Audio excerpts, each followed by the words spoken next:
Okay, thank you for tuning in to Stampscaping 101.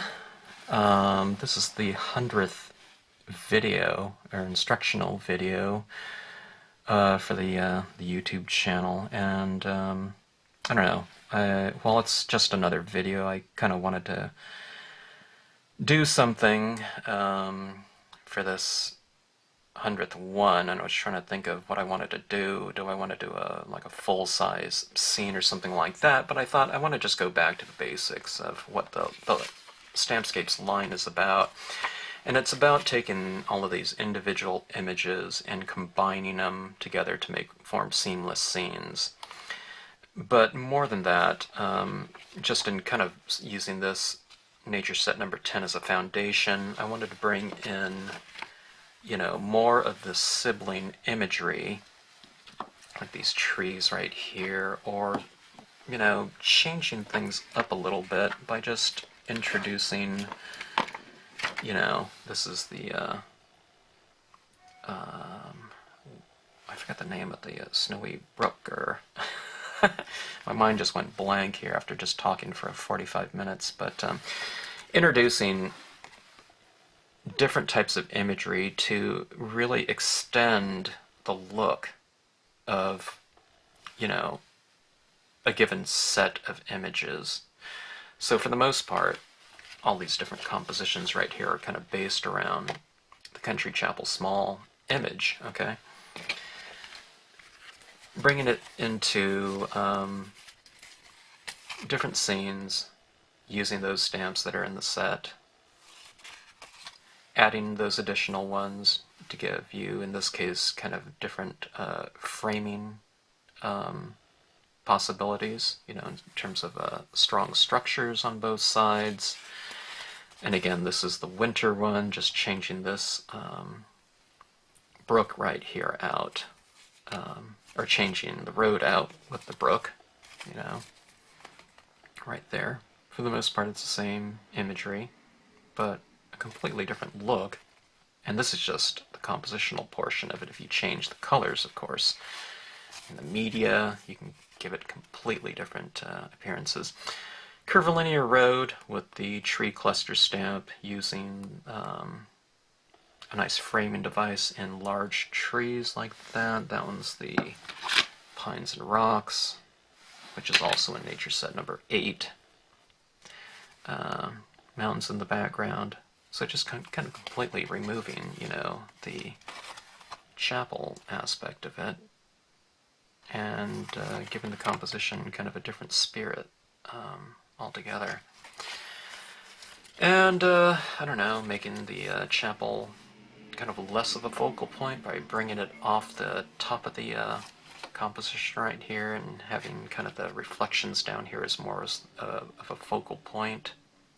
You can add birds or something like ducks in here, and the viewer's eye would probably go more towards down here. But anyways, just simple stamp sketches. I didn't use color on these because I just wanted to focus on the basics, which are scene building and the seamless arrangement of all the different elements right here. I might go in and kind of, what I mentioned in the video, is kind of finish off this one right here. I'm kind of intrigued by the possibilities of this one, maybe throwing a moon up here, having a nice dark black sky, and having a lot of the reflective light kind of bouncing off the snow, so having a real kind of light illuminated area down here might be kind of fun to work with. So anyways, thanks again for tuning in, and hope you enjoy the what I call stamp sketching, based around the nature sheet number 10, which could be applied to really any of the sets or any of the images. So anyways, hope you enjoy it. Okay, this video is going to be kind of semi-based around the nature sheet number 10, the Country Chapel small set, but it's more about kind of extending the range of your images. It's kind of the root of what the line has been based on, the seamless integration of imagery, and kind kind of the multi-use of all of the images when it comes to the various combinations you can use them in and how you can use them. It's kind of going back to the basics of what the system's about. The system really isn't about a technique as much as it is the that integration. As far as the techniques go, it just depends on what you stamp your imagery on. That kind of sets the stage as far as the abilities go of the media. If you want to use colored pencils and chalks and pastels, for example, you're not going to want to stamp on glossy paper. You're going to want to do it on some paper that has some tooth to it, kind of a matte paper. But let's go back to kind of the idea of the seamless integration of imagery. On these sets, what I've tried to do is I've tried to take all of the different images that are in the set and to use them in some different applications in terms of the compositions. Okay, this one happens to be on stamp board. It's a 2x2 inch piece of board. So I don't have too much going on in that piece other than kind of the main image, which would be that Country Chapel Small. But here you can see all the images used together, kind of in a monochromatic scene. This one here is kind of multi-colors, multi-temperatures, I guess. Well, it's kind of basically a warm color scheme, but two different, areas of hue. More of the golds and browns up here and the greens down here. A little bit of blue down here in the corner, but you can see that all of these different examples are kind of where I've taken out some sort of element, or I've just used the trees here and the sky, to make a scene, but it's just basically to show kind of what you can do. Here in the background, in this kind of, 30% version of this scene right here, where it's gray, I've just kind of made it where I've really expanded that type of scene right there into a much larger format. Everything is basically at 100% on in this background here. But you can see you can extend a scene out as, in theory, as large as the paper, that you're using. Okay, so going back to the basics here, let's just stamp out some scenes, just some compositions. I'm not going to finish any of these off. I'm just going to use the imagery in some different combinations, and I want to step beyond the set too, so you can see what you can do with these images, and how you can really kind of expand on your compositional variety by just adding stamps from other sets or just individual stamps that are also available. And this can be said for stamps from other companies as well. You can integrate them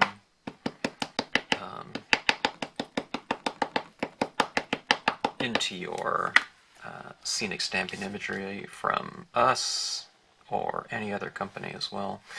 Okay, let's go for, let's just place this down. This is the chapel right now. Getting stamped out.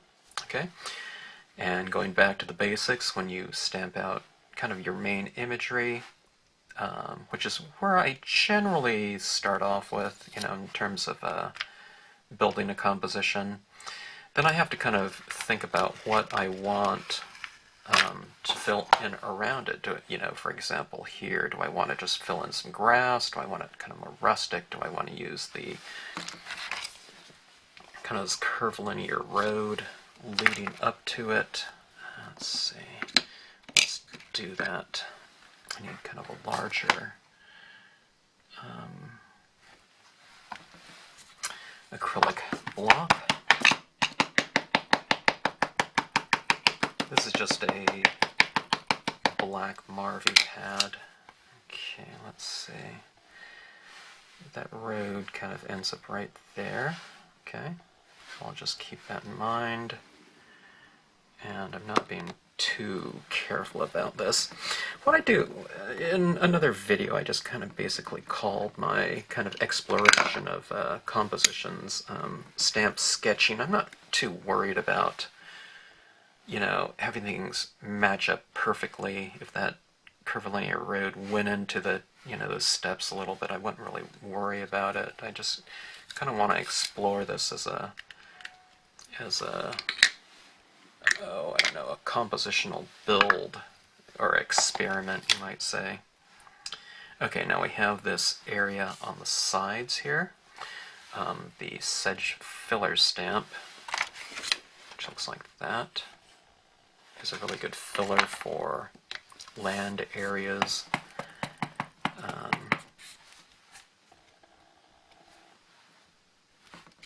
Okay, kind of just build it in, kind of overlap right into it.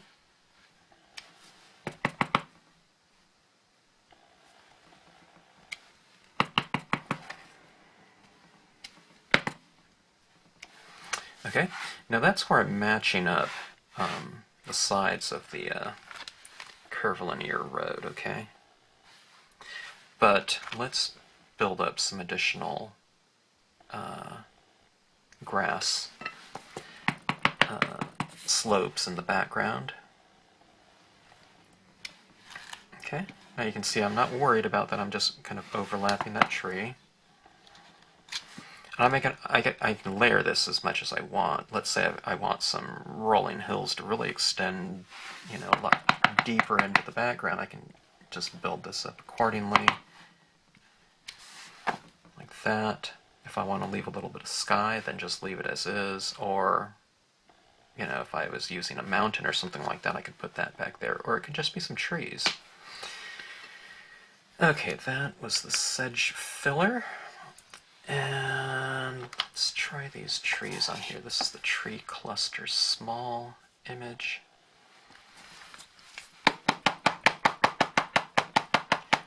This is just stamp sketches again, or stamp sketching, so I'm not worried about colors. If I wanted some greens or something like that, I would probably take a brush marker pen and I would color that tree using the brush marker pen and stamp it out. I generally do that when I want, you know, some color in my trees like that. This is a little bit of green in there. I generally keep it fairly dark as opposed to doing like that tree, something like this light green. I think that things kind of show through it a little bit too much, and I want kind of opacity in my trees generally. So, but these are just stamp sketches, which I certainly could go in here and I could bring additional colors in here, but what I'm mentioning on the tree is I generally add that color in the impression itself as opposed to stamping this in black and then, you know, coloring over the tree, because it kind of looks a little bit blotchy, I think, sometimes when we do it that way. Okay. You know, because this tree is not an outline, it's fairly solid, okay? Now going back to kind of extending the range of my stamp imagery using existing imagery. You can see this done in other videos, or my first few videos I kind of showed you know, how to mask these off, and to go back in and just stamping the tops of them, masking off a little paper towel like that, some smaller trees in the distance like that, and kind of just filling in. Okay, maybe just the tips here representing distance like that, so we can really fill that in like so. And let's see, how about another tree in the foreground? How about kind of some smaller trees in the foreground? Let's put them right down here. And let's have them kind of sprouting up right there. Yeah, it's the same tree, and, you know, I mean, if I was to look at this and guess, I can tell that that's the same tree, but, you know, overall to the viewer that's looking at something like this, I don't know that they're necessarily saying, oh, wait a minute, that little tip right there is the same one as you know, the tip of that tree or something like that, where it's, you know, kind of distracting as a repetitive object. I think it looks different enough to where, you know, that type of usage is very effective. This is one of the killer kind of applications of rubber stamps when it comes to scenic stamping. I mean, in the same scene like this, or same composition, you can use the same image, let me see, 1, 2, 3, 4, 5, 6, 7 times, and it doesn't necessarily have to look like the same image. I used just different portions of it, you know, so when it comes to stamp usage, scenic stamping elements are the perfect application for, you know, an object that's been designed to be repeated, okay? The more specific the object, like that chapel, I wouldn't necessarily have 5 of them in a scene, but let's say if I only had that chapel, the way I use this tree right here, you can, in theory, just use those trees off this image, you know, and get that same type of repetitive effect in the background, okay? Alright. Oh, let's use this sun right here. And again, if I was doing something with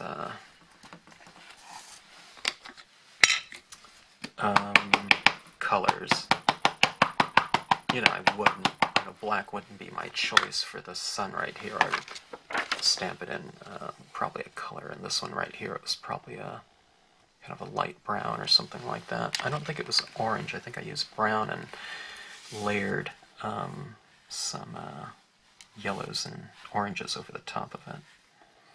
Okay, let's see, I'll put this right about right so.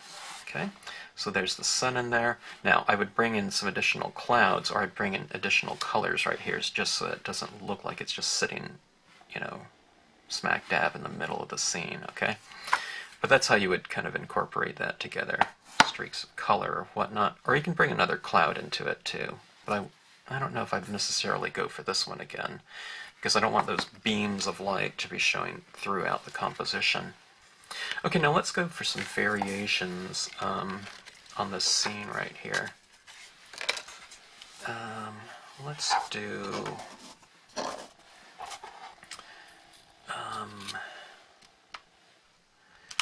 let me take that same subject matter of the chapel, and let's bring in some variation. Let's do this. Okay. Okay, there's the chapel right there. And let's bring in...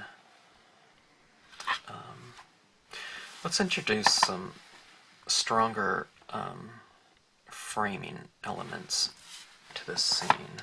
Okay, let's do it in the form of these trees right here. Okay, it doesn't have to be both of them. Could be just one used twice. You know, on each side. Okay, let's do this. What I have are these trees going off the top of the paper because I don't want that, you know, that straight line to be there. The reason why these trees aren't, you know, 12 inches high is because most people, you know, when we're stamping, we're usually stamping in a card format, so, and plus a, you know, a 12-inch stamp or something like 8 inches, you know, it would be tremendously expensive to make and purchase. And I know there have been some people that work in kind of full page, you know, scenes, but that's usually the exception. But those that do it, the range of possibilities working across a full-page card really is pretty extreme, and the scenes where I've seen it done are pretty incredible. Okay, this is the Tree Trunk Trio stamp, just for a little bit of variation, but it's still large. Okay, now let's go back to that sedge filler stamp, and let's fill in this area below. Okay. I could use the curvilinear road too, but let's just go for this kind of rustic cabin out in the woods. Maybe it's opening up into a clearing where the chapel is. Okay. Let's go for another layer in the background, I think.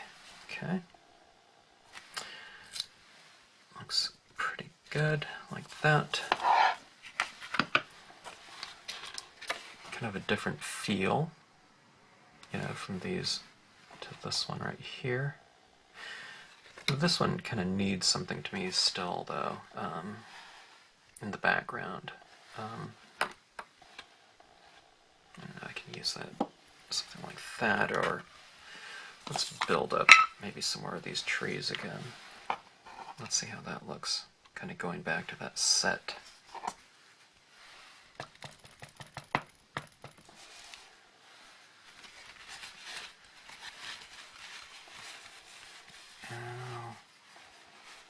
Let's see, I'll build up some additional trees in the background. Mask off that tree trunk on this side,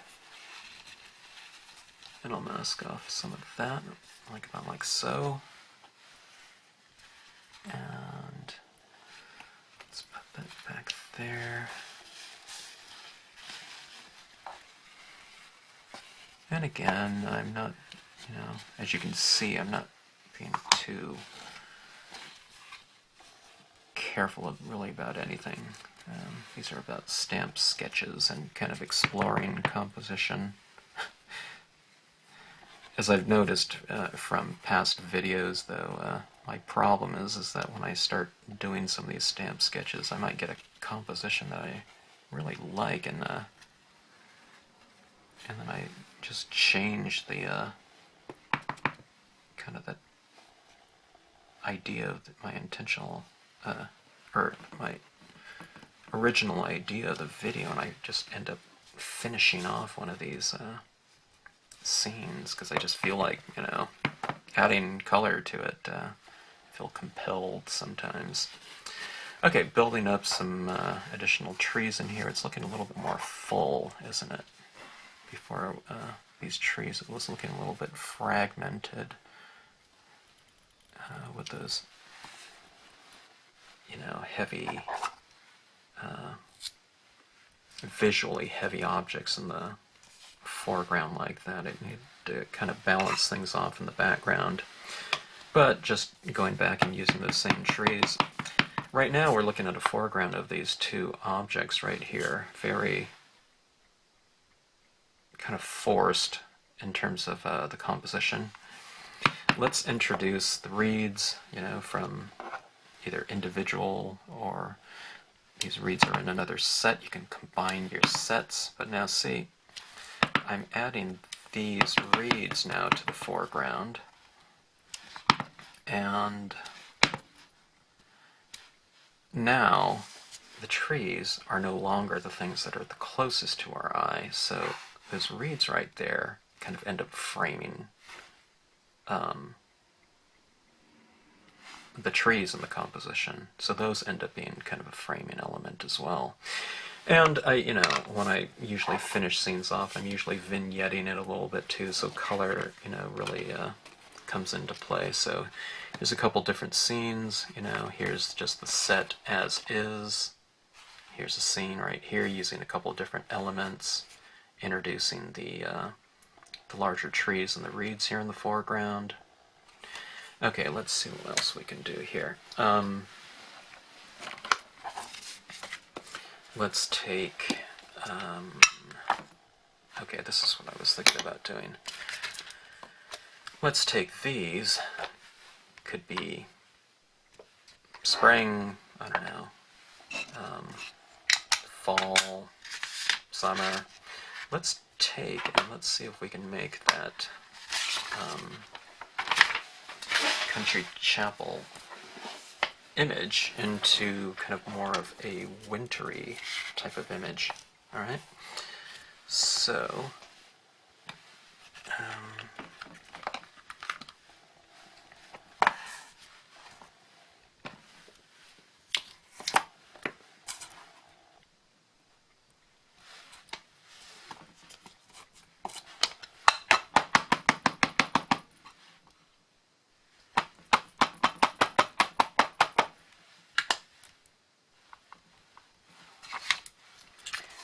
okay. Oops, I have ink on my fingers.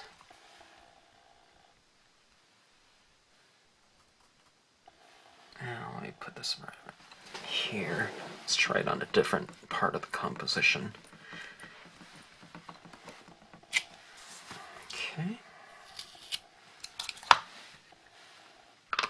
When I was thinking about some of the different types of imagery that I might want to use on this video, and I was thinking about these winter images being used in conjunction with the Nature Sheet 10, I felt like I wanted to do a winter scene using these images, so maybe that'll be my next video. Okay, this requires a large acrylic block. I need to get another piece of this tack and peel film for my really large acrylic block and put it over one side. Because I do have some images that are fairly large. This one's kind of sticking up, as you can see, but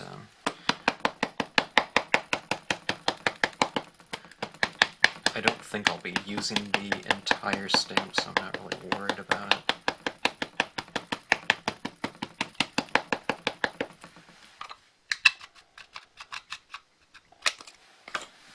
Okay, let's see.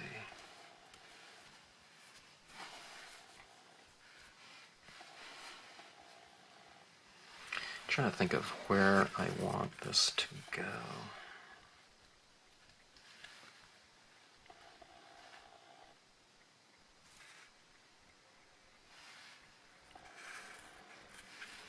Let's put it right about right here.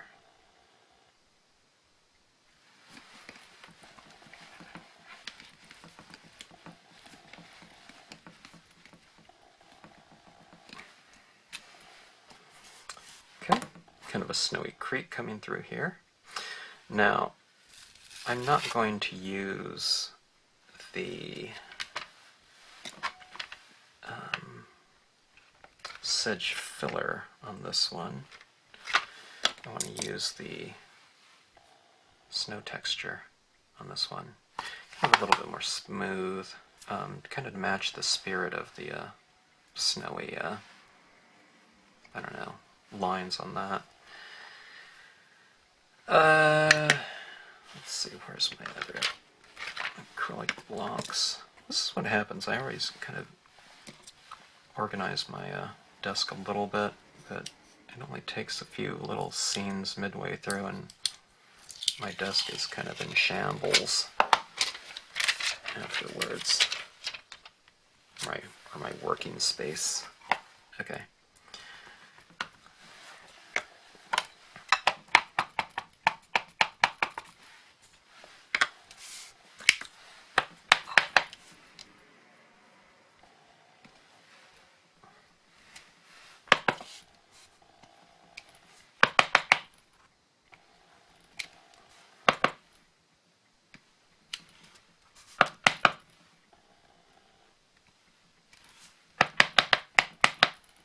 This is done, you know, I'm using this in the same kind of spirit as the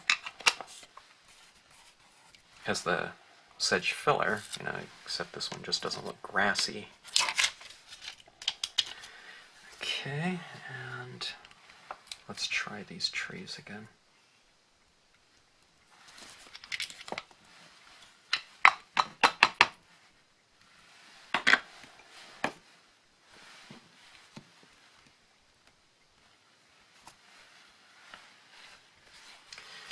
Alright, let's mask off some areas as well.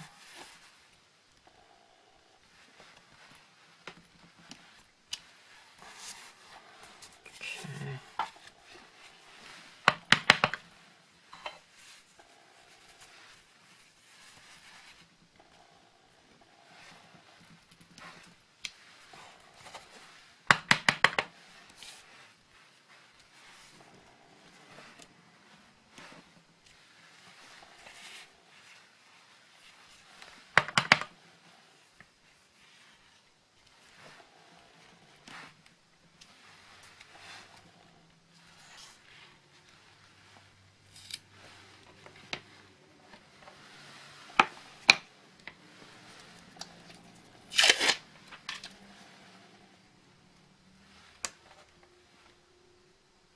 I have these kind of little spindly little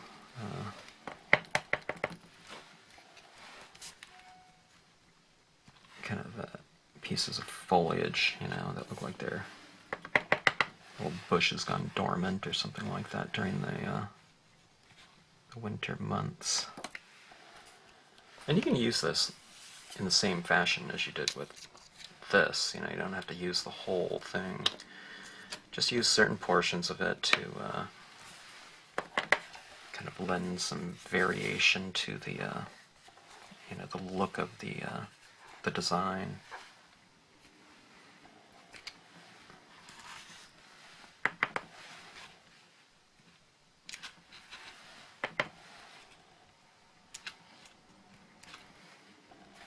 Okay, but anyway. I like that feel of this one. It's, I don't know if it's the first time that I've used it with the, kind of the more snowy imagery, but I think it is. And I like the look. So, I don't know, you can stamp out the same imagery over and over again, but just change the things around it. This one's the curvilinear road. This one, of course, is the snowy brook. This one's, you know, just using the trees on the edge there. So, I mean, this is changing the look of the composition itself, and, I mean, when you start introducing your whatever media that you're using, some different colors and things like that, then, I mean, you can give a, you know, a vastly different appearance to, you know, the same imagery. Okay, now going back to that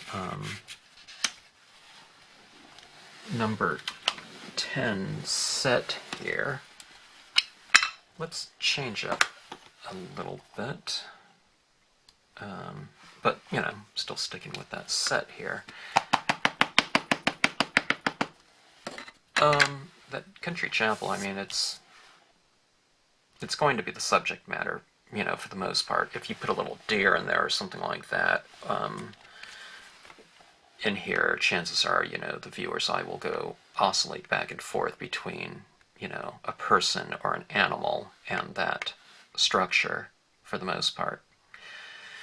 But you can also make this kind of more about, or I don't know about more about, but kind of focusing in on, you know, kind of a different area of the scene just by changing the composition around.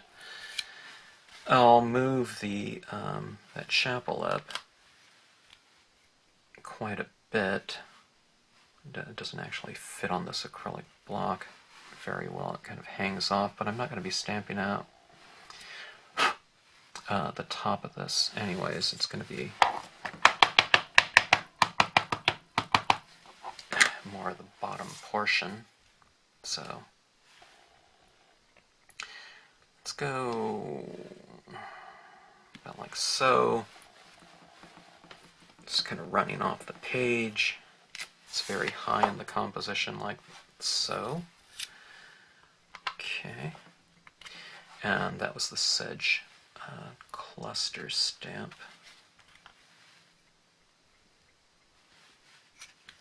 Going back to sedge filler.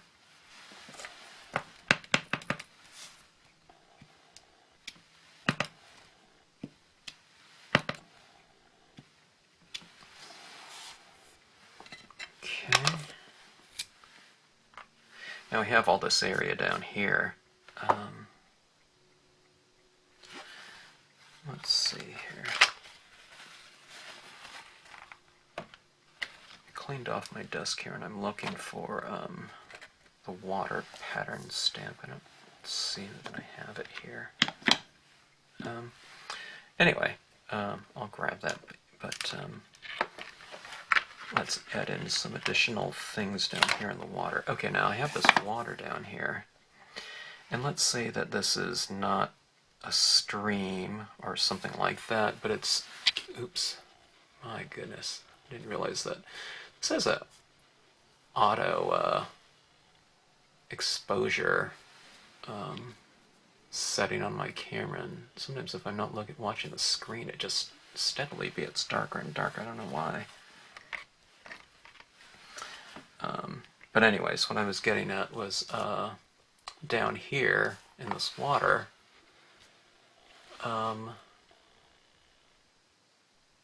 we don't have very much sky, but a lot of times if this is kind of a very still pool, or that's what we're depicting here, it kind of becomes my kind of a mirror for what's going on in the sky, or what would be going on in the sky. So let's take this sun image from the set, and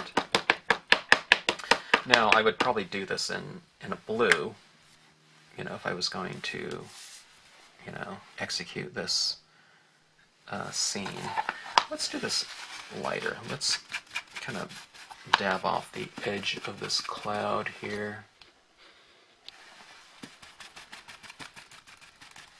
Usually in my reflections, I do them a little bit lighter than I would in the sky.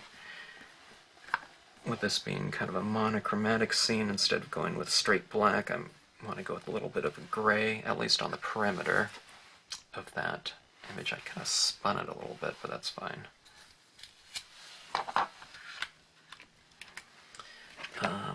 Let's see here. Looking for my small acrylic block with my tack and peel on it. Okay.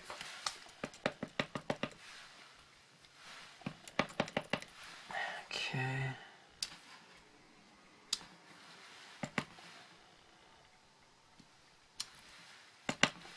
Adding in some rocks around it. Kind of, this probably wouldn't be a very large or deep little pond. So you can certainly see the rocks on the bottom of the pond, or whatever that body of water it is. Okay. And, I was thinking about, do I want to add on another little bit of shore there? I guess we can. I can use the top of the sedge cluster, or I can just use the sedge filler again. I need to just keep this permanently affixed to one of these acrylic blocks here. I'm using it so much in this video. Okay.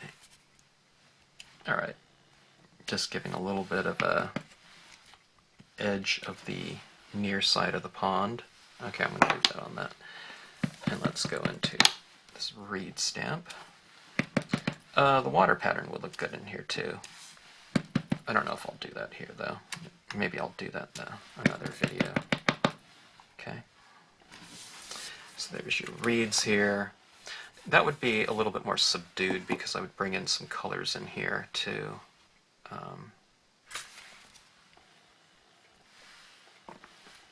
Just looking right here, that really needs something there, I think. Let's go back to this tree cluster.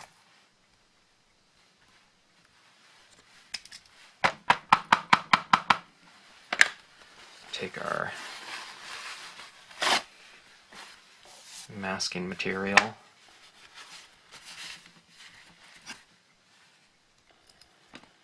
Oops, my cling fell off there. This cling, my cling set here is really dusty, but I just need to put a little bit of water on, clean up that side, and it'll adhere fine.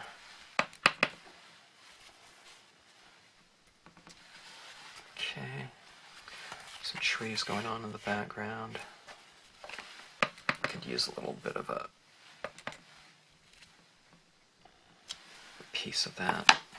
Anyway, so you have that kind of built up right in there. Alright, so once again, some different variations here.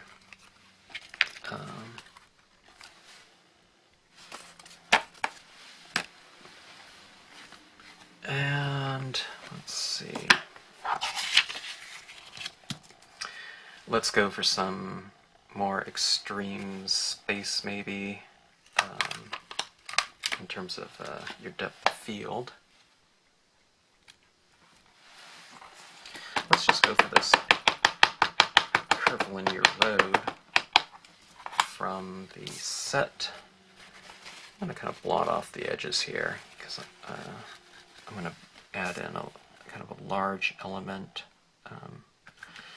to this scene. Okay. Curvilinear road. Why don't we have it kind of going off into the distance where that might meet this mountain. Okay, I'm going to blot off some of this mountain down on the bottom portion of it so that it kind of fades out a little bit like so. And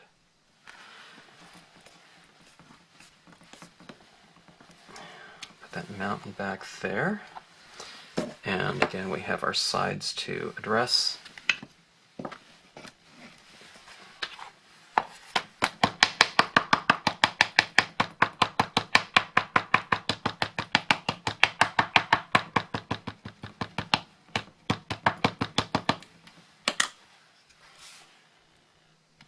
Okay, let's just go for some large trees here. This happens to be the Pines and Rocks image.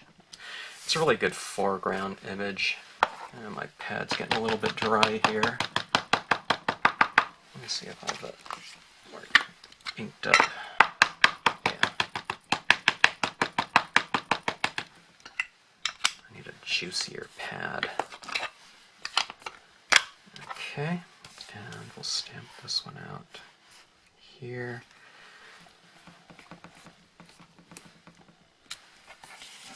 Okay, have that going back into the distance, and once again, how about a few trees to kind of soften that transition into the background using a similar object to the foreground, which would be the larger trees. Okay.